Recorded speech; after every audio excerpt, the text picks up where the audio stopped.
Hello everyone, I'm Meteorologist Charlie Ironmonger. Thank you so much for joining me today for your 2 p.m. news and weather update from the First Alert Desk. Now we've got news out of Kinston, where a Greenville man is facing kidnapping charges. Javante Mayo, 20 years old, was charged with first-degree kidnapping, assault by pointing a gun, and crime of domestic violence. Officers said the Greenville man kidnapped a 22-year-old woman and assaulted her on September 30th by pointing a gun at her.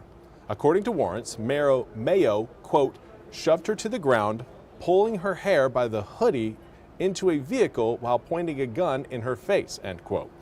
Now, police said Mayo ran from the scene before they arrived, but they found a gun in nearby woods that was possibly used in the crime. Now, he is being held without bond. In another news out of Raleigh, the Lottery Commission is reporting quite the increase in sports betting over the month of September. The North Carolina State Lottery Commission has released the sports betting revenue report for September. It was the first full month of the football season. According to the report, North Carolinians wagered $686,064,471 on sports betting, which includes paid and promotional wagers. From those wagers, players won back a total of $615,147,457. Now, the state says that 18% tax will be levied on the gross of the wagering revenue. It expects to collect over $12 million from those taxes. And now for a look at your weather forecast. We've got, again, some sunshine across parts of eastern North Carolina, but obviously more cloud cover than sunshine today. Let's take again another look at one of those areas receiving a little bit of sunshine. You can see some blue skies overhead from our Morehead City cam over Sanitary Restaurant. Southwesterly wind right now 13 miles an hour, continues to keep that humidity level elevated at a dew point of around 70 degrees. That's making 82 degrees feel more like 86. Now, as we make our way through the rest of the day, the humidity will gradually start to fall, but we got to get that cold front fully across eastern North Carolina before that's actually going to happen. Right now, that cold front still making its way across parts of I-95. This is what it looks like through our Neuse River cam in New Bern. 81 degrees right now, feels like 84.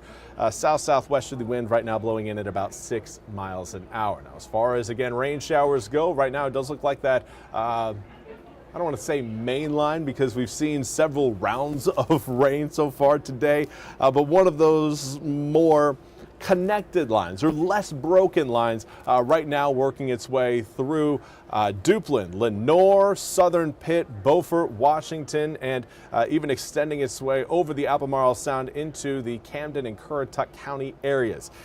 Now, as we head through this evening, all of those showers will eventually work their way off the coast by the time we get to around 11 p.m. tonight. There's 10:45, and most of us looking dry by that hour.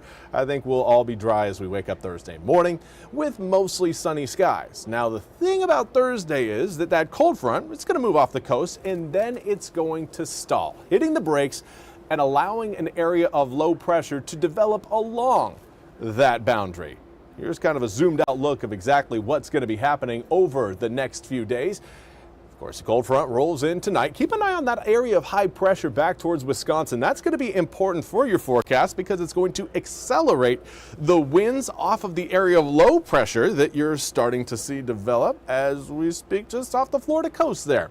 Because those two pressure systems are going to be so different, one's high, one's low, but also close enough together to create a fairly steep pressure gradient, and that will accelerate the winds across eastern North Carolina. So that's something we're going to be tracking very closely, and more so the position of that low pressure system. That's going to be very important to determine how much rain we see across eastern North Carolina on both Saturday, Sunday, and potentially even Monday of next week. Now, here's kind of a zoomed in look. It's Saturday morning, 6 a.m. Starting to see rain showers work their way into eastern North Carolina. Looks like, again, areas from Pamlico, Craven, Jones, Duplin, even Lenoir County and Sampson County starting to see some rain early on Saturday morning. And then the rain continues to roll in as that low pressure system moves northward. Now, the majority of the rain out of this system is actually going to be on the eastern side of the system, but we aren't going to be on the eastern side, so we're not super concerned about how much rain we're going to see off in the ocean. However, over us, we are anticipating about half an inch to maybe up to an inch of rain out of this system on both Saturday and potentially Sunday. It looks like the wettest time period is going to be overnight, Saturday night into your Sunday morning.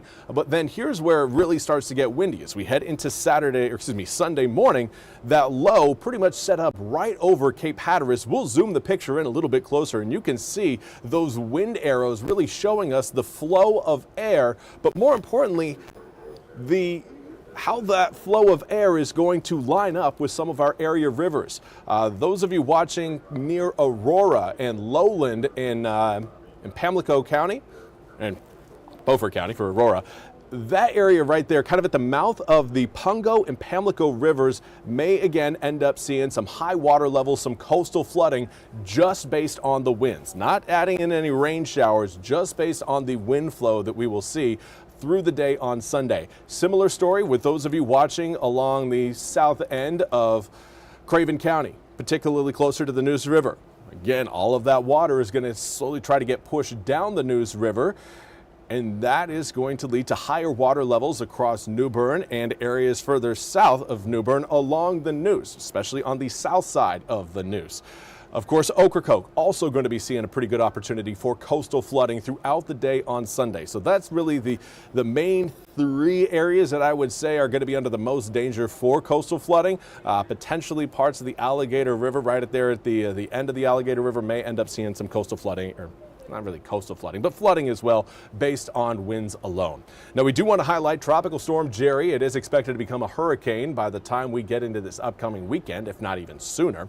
Right now, maximum sustained winds at 60 miles an hour, gusts at 70 miles an hour, and pressure has dropped now to 1,000 millibars. It's moving west at about 23 miles an hour. But here's a look at the overall track. Again, stays at least 600 miles off of our coast. The problem with that is that even though it's going to stay 600 miles off of our coast, the waves should still be able to reach our beaches, which is going to lead to additional beach erosion, something the Outer Banks is not in need of right now. We've had enough beach erosion for a hurricane season where we actually haven't had a landfalling hurricane in North Carolina quite just yet.